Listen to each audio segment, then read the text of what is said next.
I'm just saying. Bang, bang, bang. That's all she wants to do. Flying those paper planes into buildings, man. You know how damaging that can be.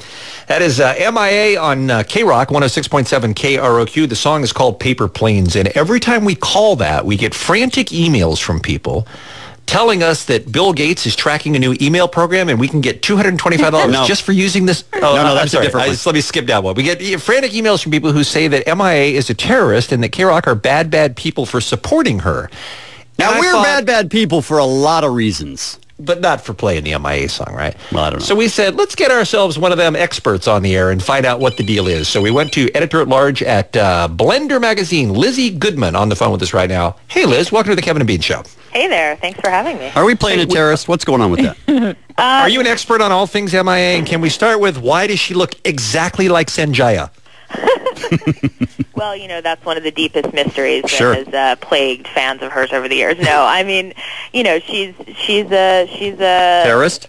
Yes, absolutely. The whole fist jab She hates thing. America? Where does that come from? Her father? No, yeah, that's really the source of this. I mean, she's a Londoner whose father has very distinct ties to an organization that's fighting for independence in the Sri Lankan Civil War that has been labeled a terrorist organization by Canada, the U.S., the EU. So that's where this is coming from. Her parental association with him, and the sort of image for this organization is a tiger. It's the Liberation Tigers of Tamil Eelam is the name of the organization.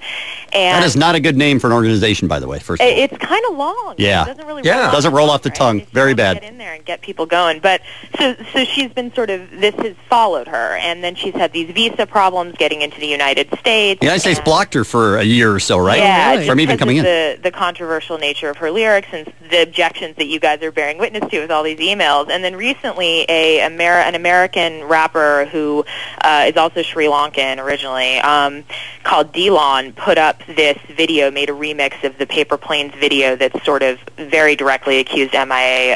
of supporting terrorism and kind of siding with this organization, and he really violently objected to that. So that sort of brought this issue all back to the forefront. But I gotcha. What do we know about her?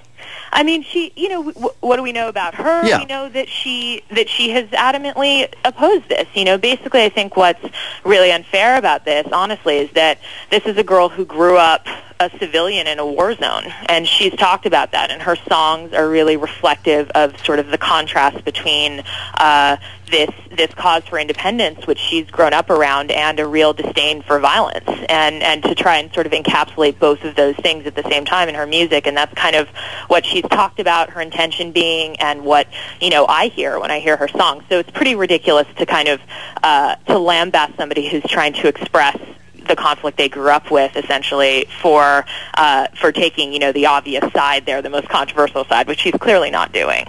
Is her father still alive and active with this liberation group back home in Sri Lanka? Yeah, my understanding is that he is. But my understanding is also that she doesn't see him all that often. I mean, one of the things that, you know, people have to realize is that growing up, she wasn't really around him very much. I mean, we're talking about a man who, she was born in London, he was born in London, and then they moved the family back to Sri Lanka to sort of get involved. He founded a different sort of independence organization, and he was, you know, a very serious player in this brewing cause for revolution, and so he and his family were in danger. I mean, she moved to India when she was young and kind of had to get out of the country, and then they went back to the UK. And this is a girl who went to, you know, the St. Martin's College of Art and Design and toured with Elastica, and that's how she got her start. I mean, she's a videographer. She's not, you know, she's not a Glock-toting, like, street kid. But Lizzie, all she wants to do is bang, bang, bang, bang. Yeah, I mean, you know, it's, I think could be sex, could be terrorism. Don't know. Yeah, why aren't we talking about that? I mean, that's how I always read it. Because she looks like Sanjaya. Yeah, we don't want to think about that. Knowing that she's violence, not sex, we were talking about. I mean, who knew? You know, it's like I know that this song is hot right now because of Pineapple Express, but it has been around for a couple of years, and she has had quite a fan base. I mean, there are a lot of people who have been into her for a number of years now. Do you think she's the real deal? Is she a real talented artist? I do. I think she's. I mean, we said that this album Calla was that this song came off of was the best album of last year.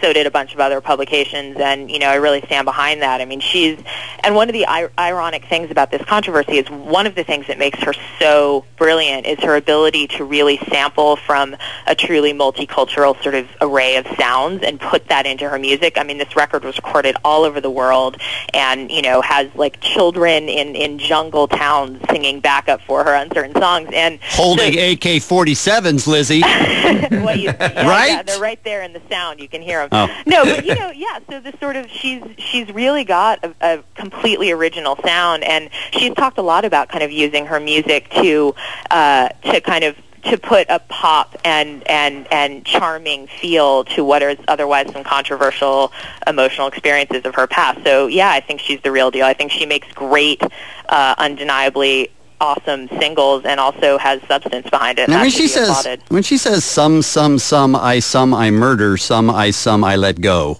is that where people are starting to feel like, hey, wait a minute? I think part of what the Paper Plane song in particular kind of highlights for people is just this sense of like sort of immigrant alienation and the stereotypes that can go along with, ironically, the stereotypes that are going along with exactly what she's being accused of now. Like, if you're from Sri Lanka and you have, you grew up in this sort of activist, violent way, does that make you a terrorist? And so the way that she, kind of the voice that she uses in that song is very sort of plays into how this individual, the narrator of that song, knows people are perceiving them. But I don't think, but I also don't think it's, I don't think it's ugly American to, wait a minute, to ask if her father is branded a terrorist by the EU, not just America. And Canada, and Brazil. Canada, for God's sakes, they don't take a stand on anything. Maybe there's a connection there. Maybe she's sending money. I mean, I don't think that's. She's not. A bad question to ask. I agree. I don't think. But the thing is that she's answered it, and I think that it's also not a bad question to ask of her. But it's not really represented in the songs. I mean, there are a lot of songs about violence. There are a lot of songs that sort of include tales of the street type descriptions of what people grew up around. I mean, we have that here, we have that everywhere, but it's because of her father's allegiance to this organization and her background that it's then being implied that she's a terrorist as a result. It's not like it's really within the music. I mean, the thing that's in her music and in her her art is these tiger images, which are very cartoonish and sort of artistic, and she's been accused of having those be sort of subtle signs that she's supporting the story. Exactly. And I think that's, it's like, well, I have this T-shirt that has a tiger on it. So does that? You are too, then, Lizzie. Then why do you hate the troops, Lizzie? That's my question for you. It's really this thing that's dogged me for my entire life. No, but I think I don't think it's a stupid question to ask, but I think it's one that she's answered. So she is a terrorist then. No, I think the conclusion is she is not, Kevin. The conclusion is she is not a terrorist. I mean, because she said she's not. And so are we going to say that because her songs describe what was admittedly upbringing marred by violence, she grew up a civilian in a civil war zone, does that necessarily mean that therefore we're just going to assume for her, even though she's denied it, that these descriptions reveal a secret allegiance to the terrorist organization? Yes, no. The answer is no, Kevin. No. You gotta no, we're not. Sorry. No, the answer is no. All right. We're going to scratch M.I.A. off the list of terrorists, but Barack Obama, that dude is a radical Muslim who hates America, right? Well, I mean, we can all agree on that. I mean, the other thing to say, without all this serious talk about terrorism, like, the song's really awesome. I mean, it's a yes, really that's an excellent point. That's true. We hadn't thought of the song's really awesome. Yeah. Lizzie Goodman is the editor-at-large at Blender. Apparently was the right person to go to answer our ridiculous question, but we did want to ask because our listeners have been asking us, and thank you for joining us on the Kevin and Bean Show this morning, Lizzie. We enjoyed it. Thank you very much for having me. It was fun being here. Bye now.